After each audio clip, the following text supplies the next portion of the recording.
Thank you. This is Search Marketing Now, broadcasting live today, the 14th day in March. I am Chris McDonough. Thanks for joining us for Effective B2B Link Building. Today, we are sorry to say that Eric Ward, who was going to join us on the panel, has had a family emergency, so he will not be there with us today. But you are in very good hands with our two professionals. I think they use Link as their middle name, as a matter of fact. Debra Mastaler and Scott Fasser are with us today. Hi, guys. How you doing? Hey there, Chris. Great. Hey, everyone. Hello. Welcome, welcome, and thanks for being here, you guys. I'm going to turn it over to Debra to get us going in just a few seconds, but I'd like to let our audience know just a couple of things. First of all, if you need any help or have some questions for our speakers, just use that Ask a Question box. We are standing by to help you out. If you want to tell a friend or check out Optify or Search Marketing Now, there are some widgets at the bottom of your screen. Just click on them and they'll, of course, take you where you want to go. I also added today an SMX widget on the bottom of the page. If you're not familiar with SMX conferences, you really should check them out. We have SMX Advanced coming up, and it's really a great opportunity to learn from our industry experts like our friends here at Optify who are sponsoring our webcast today. Our next conference is actually in one of my favorite places in Seattle in early June, just beautiful there. So if you get a chance, take a chance and check that out. Lastly, we are recording this broadcast. I will make it available for viewing on demand this afternoon. I will let you know when it's ready, or just check our website at Search Marketing Now, where you can find just a ton of marketing resources. Okay, with all the business taken care of, what we have next for all of you is our first polling question. Let me read it to you. What resources do you currently allocate to link building? Nothing. We are currently not doing any link building. Too bad for them. Hopefully we'll change that when this call is over. Next, when we can, we apply resources, but not on a regular basis. It's an inherent part of my work. We have a team that does it in the company. We outsource it to a third-party service. And how this works, everybody, if you haven't done this before, those little radio buttons on the left side, just click one of those and hit Submit Answer. Okay, I'm going to give everybody just a second to answer that polling question, and I'm going to go ahead and introduce our first speaker, Debra Mastaler. She's the president of Alliance-Link, an interactive marketing company focused on providing custom link marketing, campaigns, and link training. In business since 2000, Debra and her talented staff offers a common-sense approach to link building by combining traditional sales and promotional strategies with effective online search engine marketing tactics. I am very happy to have her with us today, and I appreciate you spending your time with us today, Debra. But before we get to you, I'm going to put out your first slide in just a second. I have the results in for the polling question, and there they are. Interesting, huh? There are quite a few people that have not done any link building yet, so hopefully you'll be able to help them out a little bit here today. I think we're going to have a lot of good stuff for them today. Let's see what the second one says here. But not on a regular basis. Well, that's understandable. Inherent part of my work. Yay, I feel your pain. The team that does that in the company, we are seeing a tremendous upsurge in in-house link building teams, so I'm not surprised at that one. I'm actually surprised that that one's as low as it is. And outsourced to a third-party service. I thank all the people that do that. Thank you very much. Hey, interesting. The one we're going to focus on, because we're talking today about B2B link building resources not on a regular basis, I think maybe we can help with that. So. And Debra, before I push out your first slide, I just want to let the audience know that the way this one's going to work, it's going to be a little different than some of the ones we've done in the past. Is I am going to turn the floor over to you, and you're going to give us some really great information about link building. We are going to hear a little bit from Scott in the same regard, his strategies and thoughts on link building and some tips, and then we're going to open the floor up for an extended Q&A part of the broadcast. As many of the audience members know, we have offered an area to pre-submit some questions, so I have some already set for everybody, and then I'm going to take as many live as we can. So that's the plan, and let's get going, not waste any more time, and turn it over to you. Sounds great. Let's see if we can get my first slide up. That'd be great. Dun, dun, dun. There it is. Yay. We're talking today about B2B websites and building links for B2B websites. And just so that we're clear, B2B stands for business to business. The other part of that is business to consumer, or B2C. But today we're going to focus on B2B because they have their own unique set of challenges. And so what I'm going to cover in my slides today and chat about is how to use industry connections. And It sounds simple, but there's a deeper strategy behind it. So we're going to cover how to look at industry connections. Then talk a little bit about media and using press releases to gain traction to gain traction and to gain attention into your content and into your links. We're going to talk about using reviews. This is not one that's talked about a whole lot, but is a very, very strong tactic and one that pulls a lot of links when it's used. Using infographics and widgets, both strong tactical methodologies that you can use to attract links if you're a B2B site. And we're going to talk about using some social media and incorporating that into our targets. So moving on. Next slide. Chris, can you advance? Yeah, sure. You need some help pushing the next slide? Sure. Yeah, thank you. Go. Yay. I want to talk about the first one, which is the reason why it's kind of difficult for B2B sites sometimes to get a lot of links. Mostly in this area, businesses to businesses find themselves either in a competitive nature or perhaps in a affiliate standard where you're not open and as giving for links as it is perhaps into the consumer markets.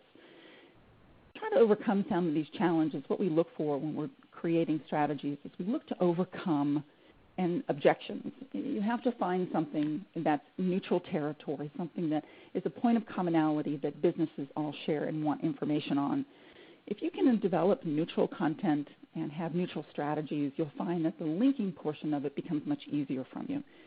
We also find that if we promote content or we promote programs and methods through third parties, I guess it's less of a threat. People see it as, again, neutral ground, and the more apt to link to something or to push it on to a friend rather than link directly to a competitor's website. So we're trying to create neutral content. We're trying to place it on third-party websites. And we're trying to learn how to overcome objections and find some point of commonality so that people will respond by linking to your content. Can we go next, Chris? Thank you. Let's talk about the first tactic, which is securing links from your industry connections. I know that it's fairly common to say you need to have links from your suppliers. You can ask your donors, your employees, and your retirees, and that's great. I still say that is basic foundational link building that you can go after. Ask these people when you correspond through them through emails, through newsletters, your end-of-the-year reports. Ask them for links if you can. More and more people are blogging. They have the opportunity to link. In the same token, most of these people are involved with social media. We need to ask for links and signals. So in the future, when you think about link building, think about building links and building signals. If folks are on Twitter, they're on Facebook, they have G+ accounts, while you're asking for links and having them link to something on your website, also ask them to share or like or connect with you on the social media sites as well. That's really, really important. If you belong to an association, a forum, or a fraternal organization, what this does for you is it kind of eliminates the need to introduce yourself or to convince someone that they need to link with you. You're finding that point of commonality in an association. You can approach people and say, hey, listen, I belong to the same association. I have this tremendous resource center on my site. Feel free to link. Or you can swap social media contacts as well.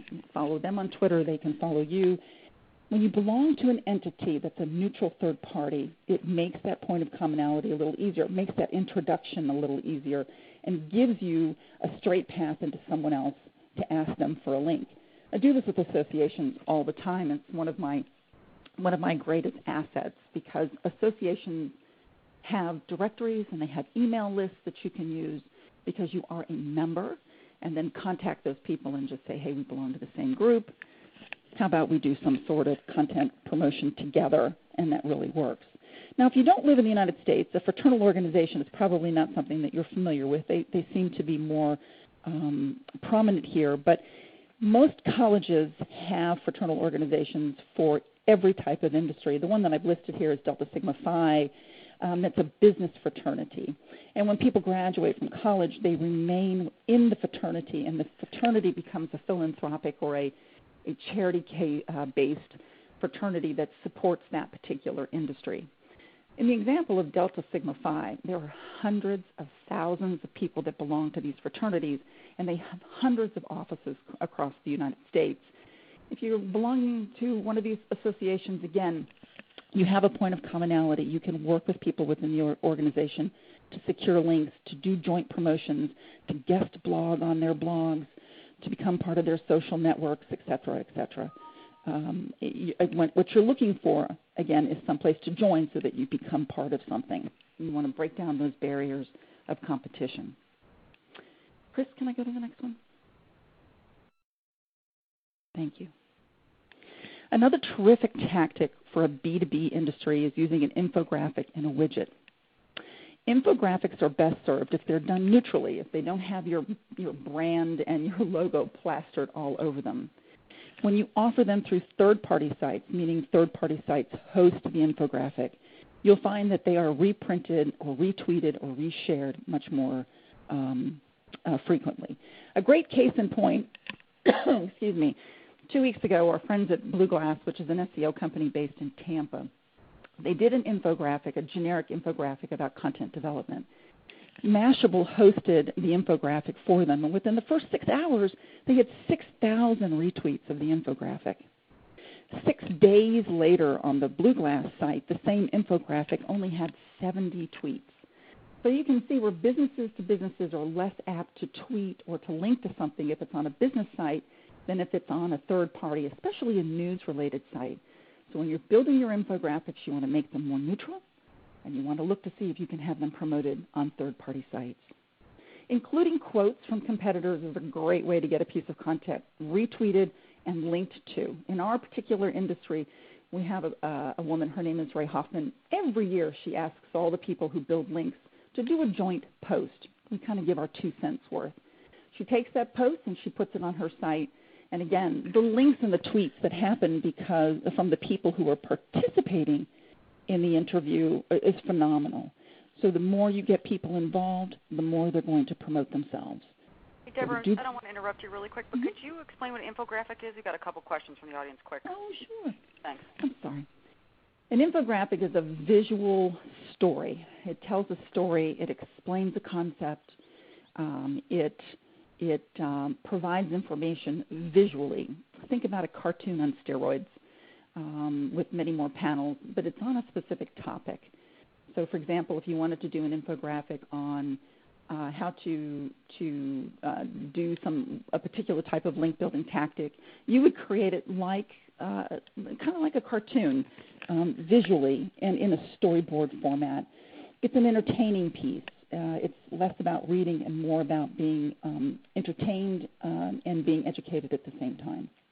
If you search on the term infographics, you'll see that there are many, many people doing them, and there are several search engines that all they do is list infographics, so you can get the different types and the people who create them.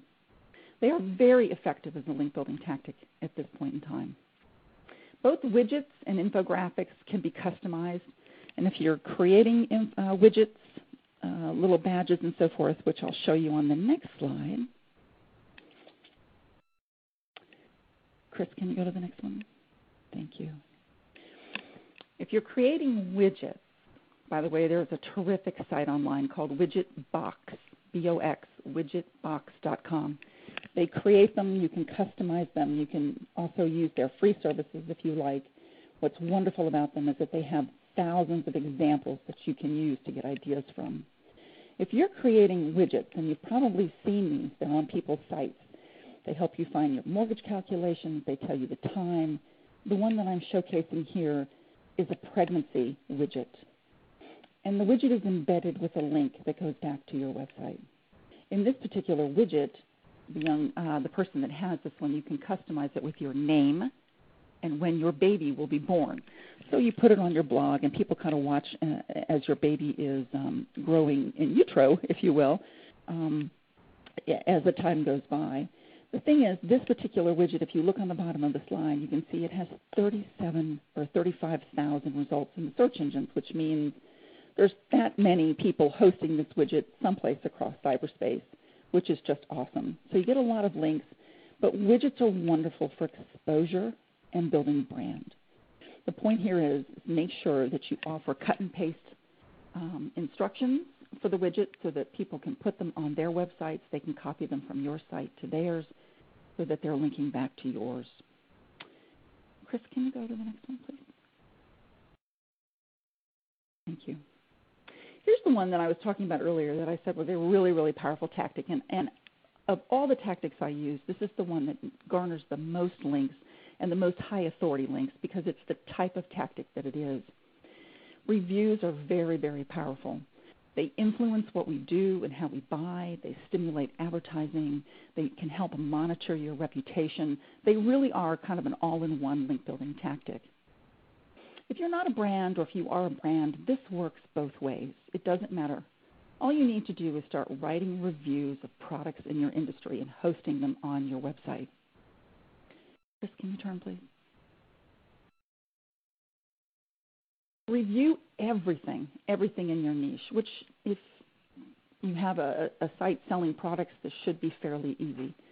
If you don't, if you're an affiliate site and you don't have access to those products that you're selling, you can still host other people's reviews, write commentaries on them. Don't recopy the reviews. Copying is not good. But write commentaries and add images for each one of the products that you're reviewing as well.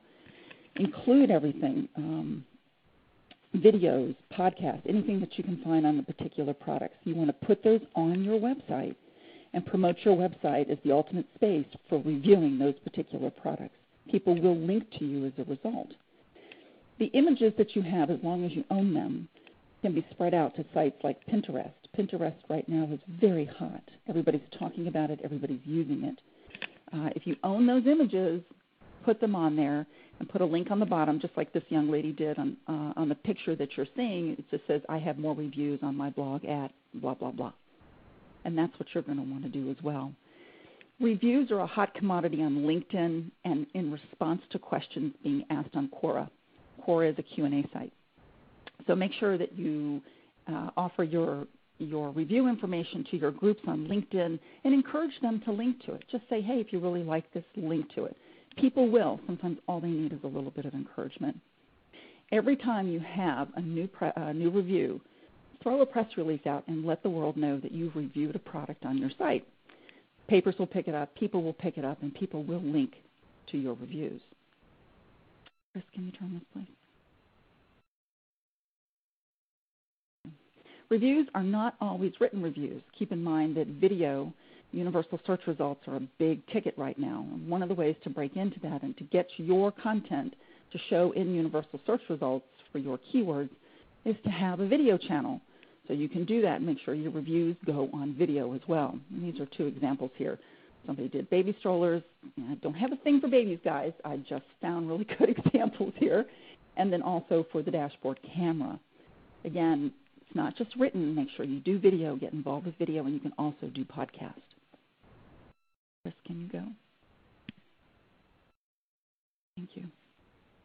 Since you're doing reviews that have visual elements like pictures and videos and podcasts and so forth, it's probably a better idea to use a social media press release than a flat one, meaning a regular press release that just has text. Social media press releases can be found on the bottom of the image on the left. You'll see there's a sample there at PR Newswire that I pulled from Novell. They did an excellent, excellent job in incorporating their videos and their images, also, which you can't see because I just don't have space. All of their social media outlets were below the text as well. It gets people involved, and it gets people to use more than just the text. It also gets them to embed these videos. The media loves this kind of stuff, and you're more apt to have this type of press release picked up and republished someplace with your links in it than you are what we call the flat press release or just the written press release. One little tip in all press releases regardless, make sure that you include a willingness to be interviewed. People want to know that you're approachable, who you are, and where they can contact you. Make sure you give them that information. Chris? Next slide. Thank you. Lastly, but by no means least, social media is one of the biggest ways to get this information out, regardless of what you do, whether you're B2B or B2C, anything. your content and what you're doing needs to be promoted to the people that are interested in it.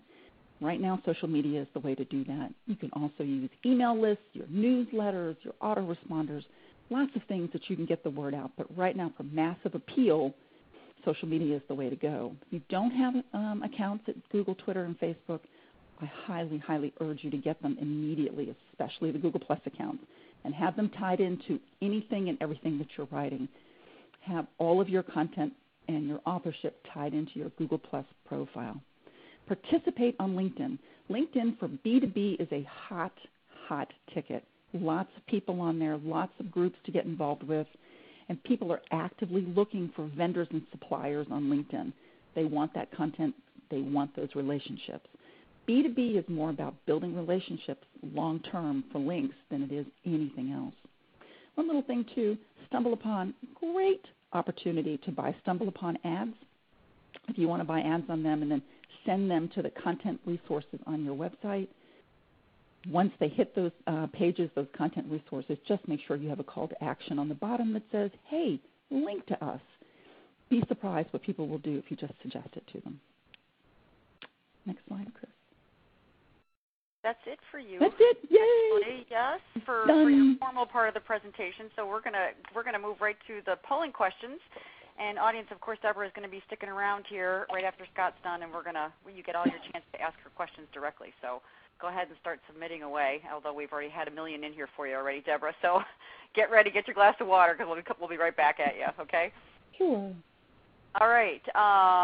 Here's the next polling question that everybody can see. How do you manage and track your link building efforts? I don't. I use a spreadsheet. I outsource it to a vendor and rely on their reports. I use a software tool.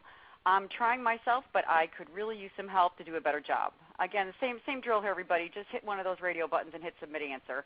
And as these are pop-ups, in order to get them off your screen after that, you just have to hit that red X up in the corner to get that moving. So to get that off your screen, I mean. So let me go ahead and introduce our next panelist here, Scott Fasser. I think that's how you say your last name, right, Scott? Is it Fasser? You got it. Okay, perfect. Scott is the Director of Customer Experience at Optify. He has over 20 years of experience in building successful businesses in a variety of industries, including real-time marketing software and e-commerce. All right, Scott, I'm going to go ahead and push out, actually, before we get to the results here, if you could, tell us a little bit about Optify, then we'll get to the results, and we'll get to your strategies of effective link building, okay? Great, thank you. So Optify is an inbound marketing suite, top of the funnel software, and we cover inbound marketing demand, SEO, social, referrals, social marketing. We also help with visitor intelligence, sales enablement, and then tracking and analytics. And really where we're coming from is that we look at not just the individual tactics like link building, but how do we manage that process, and then how does that process impact our business through leads or through traffic. And so I'm happy to talk. Please visit optify.net and even link to us if you want. We'd be happy for the link, but we're going to dive into the process next. Okay, thanks. Let me go ahead and push out the results here. Looks like not a whole lot of outsourcing going on, and again, it's probably pretty much the same as the first polling question, I guess, the distribution here. So with that, Scott, I'm going to go ahead and push out your first slide of the 7 steps to an effective link building program and turn it over to you until we get to the Q&A. Great, thank you. So I want to make sure we get to the questions. There's some great questions coming in. So we're going to roll through the process piece. And the tactics that Debra gave to us are great. I just want to make a couple of quick comments. One is, she talked about neutral content. We also talk about educational content, because that's a great way to get in front of people to fine-tune your content so that people don't see it as salesy. They see it as you becoming an expert in a particular area. And so anything you can do that is educational can be really impactful, especially in the B2B space. She also talked about commonality, and that's a great term. We talk a lot about relationships. So when you're building links, you're building relationships, you're building someone's trust to say, you know what, this person or this company really is putting out good stuff. I trust them. I will link to them. So I think relationships is another great way to think about ongoing link building. Now, when we work with our clients and we do our own link building, we really think about several steps to have an effective program. And this is really about process because there are lots of different tactics. Debra just mentioned some great ones. But unless you have a program wrapped around it, unless you have a process in place, unless you have goals and directions, you're going to be spending time trying to get links, and then at some point someone's going to say, hey, where's the value? Where's the ROI? And so we like to try and put a process in place to help folks, which I'll be going through. So take the lead and take the leap, set targets. Housekeeping, we'll be talking about your internal capabilities, baselining external links, really understanding your competitors in terms of where they're getting links, not just strategic competitors, but keyword competitors. Who's ranking for the keywords you want to be found for, and where are they getting their links is an important tactic. Pursue what's feasible. Where are the high-quality links? Is that something that's, is really you think you've got an opportunity to gain, and then monitor and measure. So taking the lead. One of the things that we stress quite a bit is that link building really is a team effort. The more that you can get, what a link is, why it's important, all the different elements and ways that a link can be acquired, the roles that different groups can have, the more successful you're going to be. So having someone in charge of the link building, someone who is in charge of the monitoring and the education is going to be really important, and really starting to jump in it and just put the effort towards it initially. You're going to learn so much in the process of actually going through the link process. So setting targets. This is super important, especially in B2B where you tend to have a smaller list of keywords. So in a B2C type environment, it might be an e-commerce site, it might be a lot of products, it might be a lot of longer tail type terms. In the B2B environment, we tend to see a shorter list of keywords, a little more focus on specific keywords. Having this list of keywords, having this focus, and making sure that you've got content that can support those keywords is a super important first step.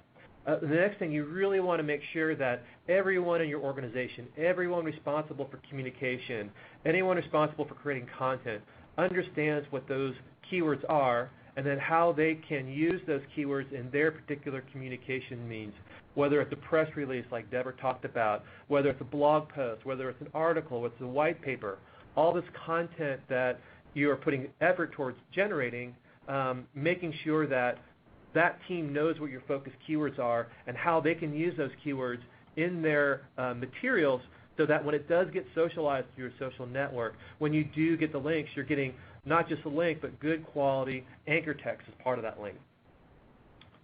And then having tools to monitor your keyword rank is one of the things that Optify offers, and then understanding where the links are coming from. So one of the things that we always start with, whether it's an enterprise site or it's a smaller site, we always look at what can we do internally. So we have total control over our links and our content on our site. Whereas, and if we can refine the anchor text, if we can find the text in the link itself, so instead of saying click here for more information, it's click here about this really important keyword, or it's learn more about B2B marketing, if B2B marketing is your keyword. So we always do a scrub of internal links. So you may not gain a lot of authority or sort of overall trust value from your internal links. What you do gain is you gain the refinement of that anchor text, and you gain a way to sort of really zero in on that anchor text that is linking to one of the pages that has good content on your site, which can give you a boost in terms of relevancy, which is an important part of link building. We also really look at content. So Google and Bing have been very vocal with their Panda updates about improving the quality of content, and the better content you have on your site, not only will it help with how you're perceived within the engines, but it raises your capability and opportunity of people picking up that content and wanting to link to you. And we just talked a little bit about anchor text. So baselining your external links. And if you have an ongoing program, this is maybe less relevant to you, but if you're starting out with link building, it's really important to know where your current links are coming from. This screenshot is of a great tool called Open Site Explorer, opensiteexplorer.org, and there's both a free and a paid version. But I find this tool very helpful for looking at where our current links are coming in, or where the current links for one of our customers is coming in, and then also analyzing things like the anchor text that's being used, where the high priorities are, and this gives us an opportunity to say, hey, here's where we are right now on an aggregate basis. Because when we track and monitor, we look at two levels. We look at the aggregate, how many total links do we have coming in, how many different linking domains coming in, sort of those top-level links, but also we look at links around specific campaigns that we're running. We're trying to get a boost for a specific term. We'll run specific link building campaigns around specific terms. The corollary of baselining your own external links is to know your competitors. So using that same tool, this is, again, opensiteexplorer.org, using that same tool, you can see where your competitors are getting linked to. We also have some methods for that within the Optify software, but this is a very compelling way to see where people who are ranking highly for the keywords you want to rank highly for, where they are getting their link, where their anchor texts are. So the type of things we discover when we do this analysis, we see that, oh, there are some directories out there that we haven't thought of. There are some people who are writing reviews or articles, or college students who are writing articles that maybe we should connect with. It really gives you a way to sort of expand outside of maybe some of the traditional link building and really see where other folks are getting links and how you can engage with those folks.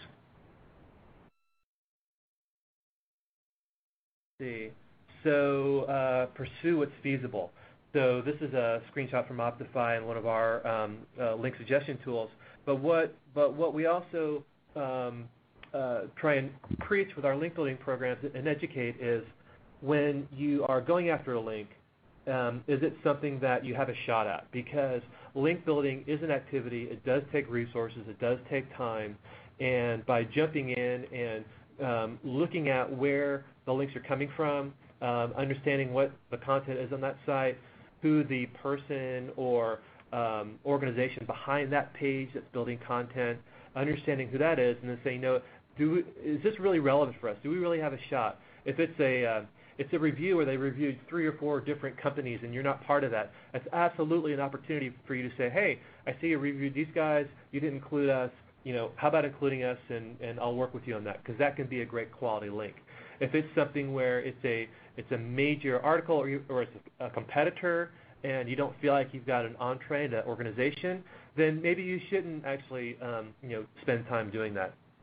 So really thinking about not just where the links are and what's available, but really, do I have the resources, and is pursuing this link really feasible for us? And then we get into the monitor and measure. So the responses to the question is really interesting in that some people aren't monitoring at all, some are using a spreadsheet or software. Two important things when monitoring link campaign. One is having a target set of links that you're going after, and 2, having a way to check those links on a regular basis so you know if they came in when you put the effort into going after. Again, this is part of the Optify software, but when you do the research and you load in a set of links, we're able to go out and check on a regular basis every week whether that link came into your site. If you don't have that process set up, whether it's a spreadsheet or Optify or something else, if you don't have that process set up, then when someone asks a question, hey, how effective is our link building campaign, you won't have a very good answer for that, and you won't be able to either get more resources or commit more time to link building, which is, of course, a very important aspect of SEO. So again, I wanted to keep my bit within about 10 minutes. We've done that, and I think that we can go to the questions, because I know there's a ton of great questions out there. Yeah, there is actually, and as I mentioned, we had a whole bunch of questions pre-submitted by the audience, so I have taken the liberty of combining some of those so that we can get to as many of our audience questions. We do have a huge audience today. So here's our first one, and this one was one of the pre-submitted ones. Again, it was combined a little bit with somebody else's, so I'm going to throw this out there, but let me make sure Debra's back on the call. Debra, you around? I am. Okay, terrific. Here we go. What's the real difference between B2C link building and B2B link building?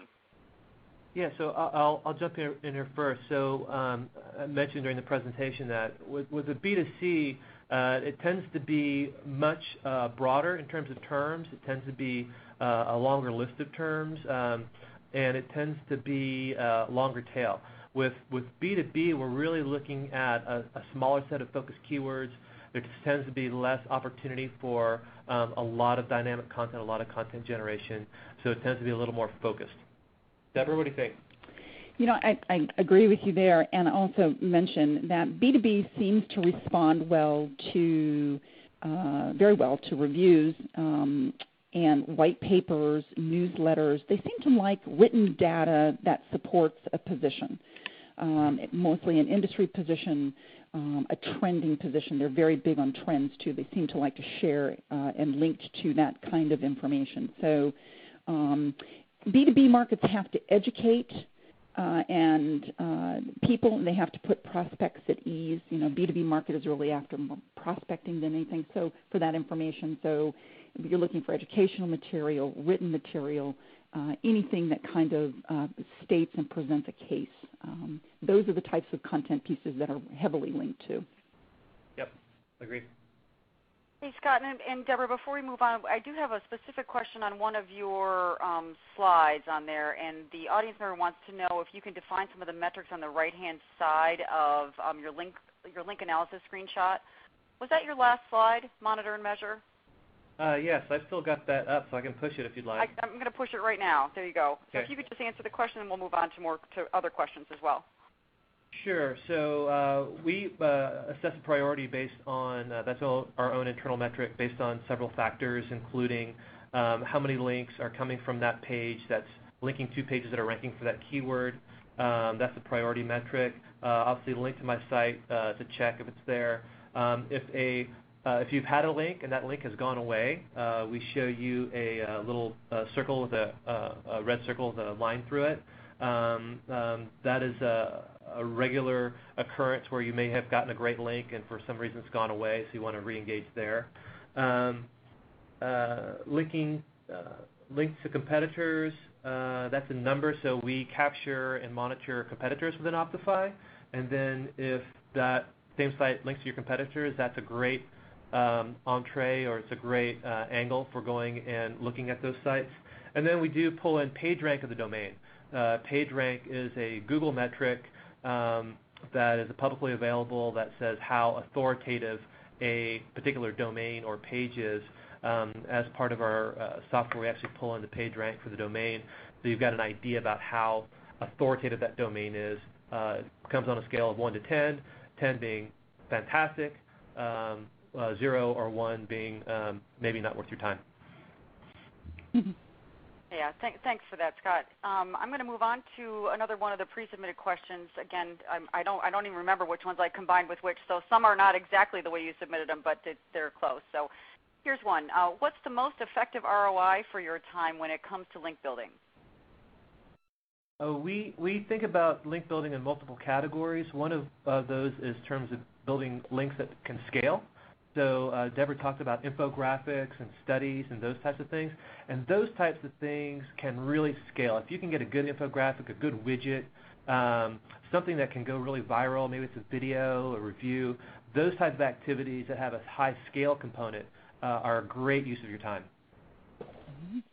You know how when you do a puzzle, when you sit down and you throw a puzzle out on the table, you always tend to do the easy ones first, and that's usually the pieces around the outside.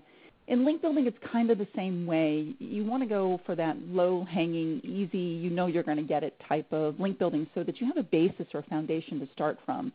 I think probably the easiest and the most effective way then is to start with your directory submissions and your memberships, making sure that you belong to your chambers and you're getting links from them, and you belong to your associations and you're getting links from them. So your foundational link building is probably the fastest, easiest, and best ROI for you at that point, because it's almost like a sure thing.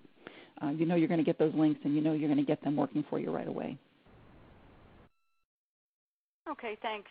I'm going to grab one of the ones that just came in during the live here. Here's one. Do internal links within your own website boost your SEO?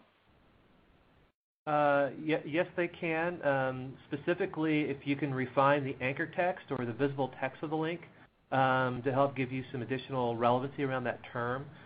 You look at large sites like Wikipedia and Microsoft, and they do a lot of internal linking, and that is a strategy that, especially for larger enterprise sites, that we like to employ and promote. Plus, it's totally within your control, so you have you can make those changes fairly quickly. But yes, we have seen it improve. Mm-hmm. I'd say some, but not as much, obviously, as an inbound link from an outside source. Links that are hyperlinked on a page do have that influence from anchor text. There seems to be some questions about how many times those links are counted. You only get credit for one anchor text. Google has come out publicly and said that they count the first link, but not the rest of them. Sometimes we kind of raise an eyebrow on some of that. But if nothing else, links on a page are content and highlighted content. So I would say, yeah, but the real strength of a link and for a page to rank is its inbound links. Yeah, and there's a whole spectrum of quality of links, ranging everything from a great story on the front page of USA Today that talks about your product with the anchor text that goes right to your content page. That's super great gold, right, from an outside source like that, all the way down to someone in your organization has erroneously thrown you into a link farm and you're getting penalized. So there's a whole spectrum of links, and we've talked about specific tactics, but one of the overarching themes is making sure that you do have a wide variety of types of links, a wide variety of domains linking into you. Link diversity is a very important metric to the engines, being as natural as possible. So not relying on any one particular tactic, but really looking at all the different tactics and being as broad as possible. Okay, thanks. Here we go with another one from the registration process here. What do you see as the most important component of link building when it comes to improving your SEO? That's the all-important question. Yeah. From a process standpoint, you've got to have somebody who's just driving the bus. You could look at, it's the anchor text, or it's the quality of the link, or the quality of the inbound.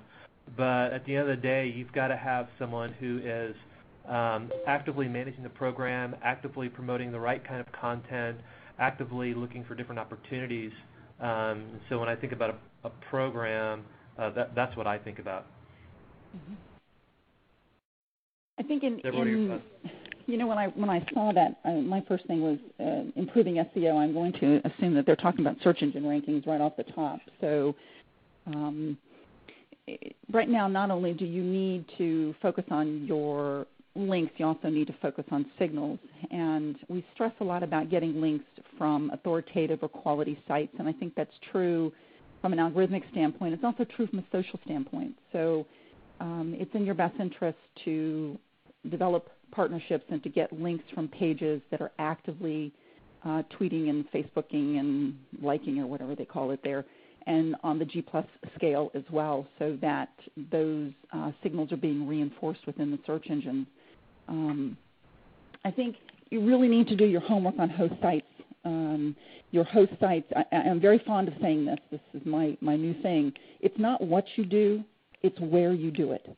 So if you have the opportunity to get links from better sites and spend more time getting them from better sites, it's going to behoove you in the long run to do that than to spend a lot of time getting them from maybe not so great sites or doing blog comments or profile links as your primary link building tactic. So focus on the good stuff. Do the low-hanging fruit stuff first so that you know that you're going to have some links working, and then focus on the good stuff. and that's your authoritative linking and using better content and going after people that can help you. Online, offline, it's not what you know, it's who you know. So you need to put that into your link building efforts as well. I so agree with what Scott said. Don't do the same thing over and over and over. Make sure you have a wide variety of link building tactics. I think right now that the reuse or repeated use of anchor text is just a footprint that you don't want to have somebody follow from a search engine. So use all of your anchors, spread them out.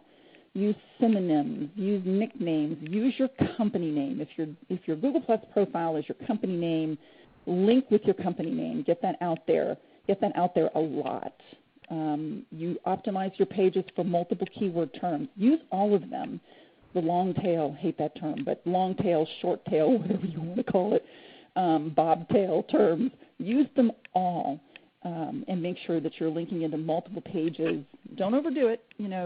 It's normal to link into your home page. So I think you can also, on the reverse is true, you can set up a lot of footprints if you link only to internal pages. That doesn't look right, especially if those internal pages have nothing on them.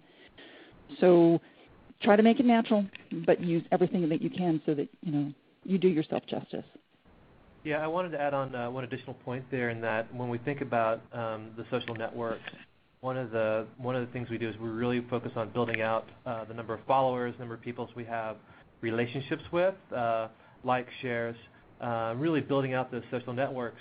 And there's a whole stream of tactics and strategies around that.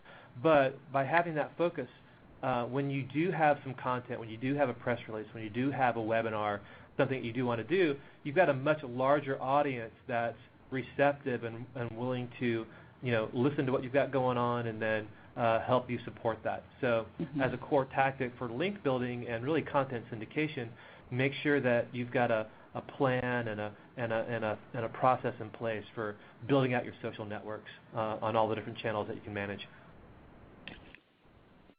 Okay, more thanks. to do. Sounds like a life lesson. Everything in moderation, but go ahead and do everything, right? Yeah. Wow. Okay, I'm going to combine a couple of the live ones that we have here next. The question is regarding infographics. Is it better to leave branding off infographics and widgets rather than include it? And another question regarding infographics is, do you know any programs to help people out with infographics? Debra, why don't you take that one? Chris, can I answer that question? Can I also answer the question that Louise asked about widget box? Yep. The young lady asked, what is the widget website? Can she spell it out? I am so sorry. I have the worst voice for radio, so I apologize in advance. But it's widget, the word widget, box, BOX.com. That is a tremendous site to help you. I have no financial interest in this, by the way. It's just really groovy site. But that will help you get ideas for widgets. To answer the question about infographics, infographics that are going to the general public should be branded because that's what the public responds to, and that's why you're advertising to the public. So if you're doing something more for branding purposes or for clicks, which is something we don't talk enough about in link building, clicks count. And it's important to get clicks and to bring people into your site so that you can turn them and they will link to you. But for the B2B market, less branding is probably better if you want the content reshared. And then putting an infographic on a site like a Mashable or a trade publication, which I neglected to mention earlier, I have much more luck using the trade publications and city-based newspapers for my link building and for getting them to host content than I do mainstream media because it's more focused. I mean, that just makes sense. So I would say if you're going to the public, brand it as much as you can because you want to stay top of mind. But from an infographic standpoint, if you're launching them to garner links in the B2B market, probably as beige or vanilla as you can make it will help you get the links down the road. Did I answer that one, Chris? Is that right? Yeah, I think that's perfect. Thanks. I'm gonna push out the next one that is a pre-submitted one, but it also covers many of the ones that were also submitted regarding social media. And this is the $50 million question these days too. How is social media used for B2B link building? Can somebody help us out with that one? Yeah. So as we just talked a little bit ago about social media is about building relationships, and as you interact with different social networks, as you post content, your Facebook page or the LinkedIn page, having a strategy that helps you be the authoritative person, the authoritative company in a particular subject matter, and not just having a one-way discussion, but really being involved in the conversation. Because going back to some of the previous points, I mean, in the B2B market, we're talking about prospects, we're talking about leads, we're talking about becoming the authority on a subject matter.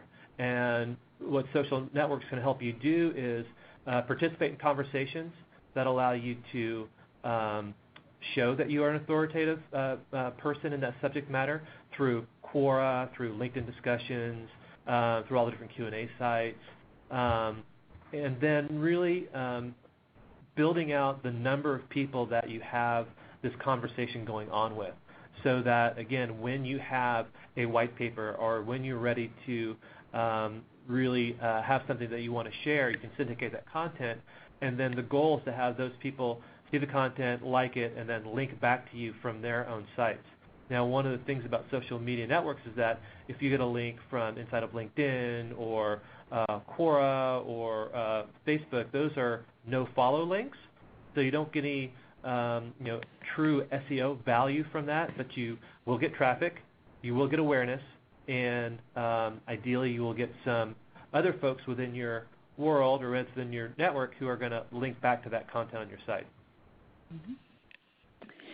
We're in an age now where we really focus on Twitter and Facebook and G+, and that's fine. Those are the big nuts. Before that all came along, we used to depend on things like newsletters and forums and so forth. So that was kind of like social media 1. and Facebook and all grew up and made it into social media 2, if you will.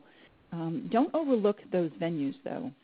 Forums online are a tremendous resource for people and for places and for things, if you will.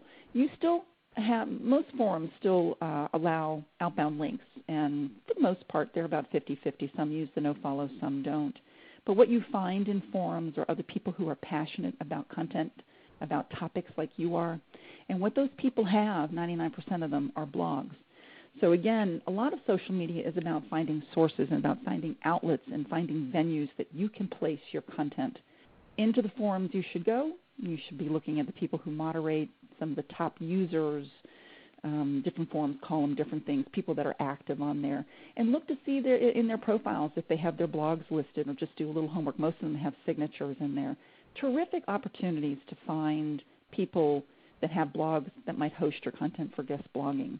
So don't overlook that. And then there's tons of social sites, niche sites, like for us older folks, things like Eons and AARP has their own. In the sporting world, they have their social media sites where people accumulate and they talk and they share ideas and whatnot. That is still very much alive. Use them as resources to find outlets where you can place your content for links. It always comes back to, it's not who you know, or what you know, it's who you know. Another life lesson, right? Yeah. Okay, here's a question that's a little different than what we've been asking. In light of Google's recent changes to the way value links, what are the most important link signals we should focus on? Anchor text, proximity, age, page rank. You want to jump on that one? Yes. Yes, all of them. They did make a change lately, and I'm not sure anybody has a definitive answer about what exactly they did. Some people, there seems to be a line of thinking that they devalued anchors with direct exact match domains. Some people think maybe they took off that query deserves freshness factor, the filter on those links. I'm not really sure. We didn't see a whole lot of change. But I think regardless, what was listed, what the person listed, anchor text obviously is still, I believe, the strongest influence when it comes to link building. There's 4 components of link popularity: quantity, quality, relevance, and anchor text. And I think anchor text is probably still the strongest one. You point anchors at pages, and typically you will see pages rank and change because of that. But there's some best practices, and Scott mentioned a lot of these before, and I can't stress them enough. Use a variation of your terms. Just don't leave any kind of footprints. But proximity, page age, link age, I don't know about page rank. And Scott, maybe you can add your 2 cents. Page rank is still a factor. I like it. I use it on my toolbar to tell me if a page is thought of by Google, but it's not, I'm not sure it's the end-all, be-all. Typically pages that are ranking well, which should be the definitive factor. If a page ranks well, then you know that Google thinks it's an authority, regardless of its visible page rank score. So I'm not sure I would incorporate that metric. But the ones that you mentioned, I'd say yes. And I think that, too, that you should really focus on the page that's hosting your link and where it ranks and what it says and how it's involved in social media more than maybe some of the other things that we're talking about. Yeah, I think one of the factors that we really try and focus on is relevancy. So if you can get a link from a page that's doing a review of the type of products you build, or a blogger who's written this whole guide about things that really relate to your product, the engines are moving more and more towards relevancy and how the links sort of associate with each other. Yes, you can get into whether it's in the body of the content or it's on the footer or the sidebar. As long as the content is good and is very relevant, that's a metric that we really try and focus on as well. If somebody offered me a link on Wikipedia, even though I know that Wikipedia uses the nofollow attribute on its outbound link, I would do it anyway in a heartbeat because of the traffic that it sends. And again, and that's, I think, something that you've got to have traffic coming into your sites. And that clicking mechanism, that too is taken into account in some fact. But it's huge to be on Wikipedia. So a lot of things go into making decisions about where you place links. Just make sure that you look at all of them, and moreover, look for where those particular pages rank and where they are in the system when you're placing your links. Okay, I'm sorry that this is a very popular topic, and I have a bazillion questions left here, and our friends at Optify have said that they are going to post the recap on the blog and answer all the questions that are remaining, so please be sure to check their website at optify.net and for the answers to your questions. And before we wrap up completely, there's a couple of key takeaways here. Scott, Debra, you want to jump in and go over these quick, and then I can wrap up completely. You want me to start, Chris? I'm happy to start. Let's see. Anything that's in your particular key industry, if there are key sites, authority sites, make sure you tap into those resources and not only ask for links, but ask for the social metrics as well. For B2B linking, what's going to be the best link magnet for you is having minimally branded content that you're offering. Offer it out on third-party sites, and you will see that they will link back and use the content. Social media releases get a whole lot more traction for B2B because B2B is a little more visual. I would use those and start using those over a flat release, and look at targeting those types of releases straight into your trade publications in each industry. I think you'll find that they'll be picked up and you'll get the links and the attention much more readily. Scott? Yeah, so I can't stress enough that it's important to have a plan, to have a process, to have a way to report, because you need to have resources assigned to link building, whether that's an outside vendor or whether it's someone internal. But having a plan and having a leader and someone who's really going to drive that process and report up is important. One of the things that we talk a lot about is making SEO part of your digital DNA. So where we've seen companies with the most success are companies that have really embraced SEO not as just this thing that kind of gets done over here, but really is embraced by the PR team, the social media team, the content creation team. The executives have bought in and think about it. The more people within the organization that you can get educated on link building, educated on SEO, what the importance is, what the value is, the more successful you're going to be. And then really building quality at scale. So there are ways, the more education you do, the more you've got the more hands you have thinking about links, which is great. But as you look at your tactics, as you look at your time, looking at the low-hanging fruit like Debra mentioned, but also looking at ways to build out content and material that can link at scale is really super important. Okay, thank you very much, and really thanks, Debra and Scott, for making time in your busy schedule to educate us today. Clearly there's a lot of great information here, and the audience, we can go back over it again this afternoon. It's going to be available on demand, so just make sure you check back at searchmarketingnow.com in the on-demand section and go over it one more time. Also, don't miss our next webcast. It's Thursday, Ad Center Best Practices for Agencies. You can sign up again there at Search Marketing Now. And if you have any comments or questions for us, please submit them at webcasts@searchmarketingnow.com. We always welcome your feedback. That is all for our broadcast today. We look forward to seeing you here next time, right here at Search Marketing Now.